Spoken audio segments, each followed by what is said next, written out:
DJ Santosh राज, DJ Santosh राज, DJ Santosh राज, DJ Santosh. बोझी पुनर्वास, बोझी पुनर्वास, बोझी पुनर्वास।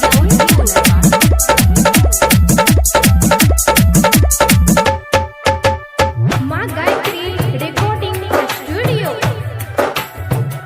रे हजमा गाड़ी दे बौरे, रे सूट सफारी दे बौरे, रे बहुला साड़ी दे बौरे, रे हजमा रे बहुआ हमर बड़े छै दुलार की नाहू केस कटी है रे, रे हजमा रे बहुआ हमर बड़े छै दुलार की नाहू केस कटी है रे, रे हजमा गाड़ी दे बौरे, रे सूट सफारी दे बौरे, रे बहुला साड़ी दे बौरे, रे हजमा रे बहुआ हमर बड़े छै दुलार की नाहू केस कटी है रे, रे हजमा रे बहुआ हमर बड़े छै दुलार की नाहू केस कटी है रे।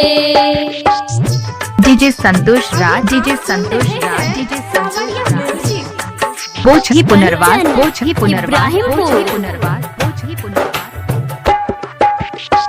बौआ के छोटकी मौसी इंग्लिश बाजै छै, देखहि ने बड़की मौसी को नाना छै, बौआ के छोटकी मौसी इंग्लिश बाजै छै, देखहि ने बड़की मौसी को नाना छै, रे इंग्लिश बजना सीखी है रे, रे संगे तू हो नच है रे, रे माजा खूबे लुटी है रे, हजमा रे को के मन खुश कटी है केस की बौआ हमर कानई नहीं रे, रे हजमा रे बौआ हमर बड़े छै दुलार की नाहू केस कटी है रे।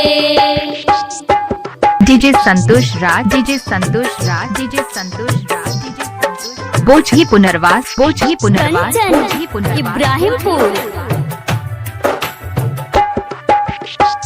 बौआ के छोटकी मौसी एलैया शहर से, घुर घुर ताकै छौ तीरे छी नजर से, बौआ के छोटकी मौसी एलैया शहर से, घुर घुर ताकै छौ तीरे छी नजर से, रे देख के केस कटही रे, एते नहीं देरी करही रे, बौआ डीजे संतोष राज, डीजे संतोष राज, रे हजमा रे बहुआ हमर बोझी पुनर्वास, बोझी पुनर्वास।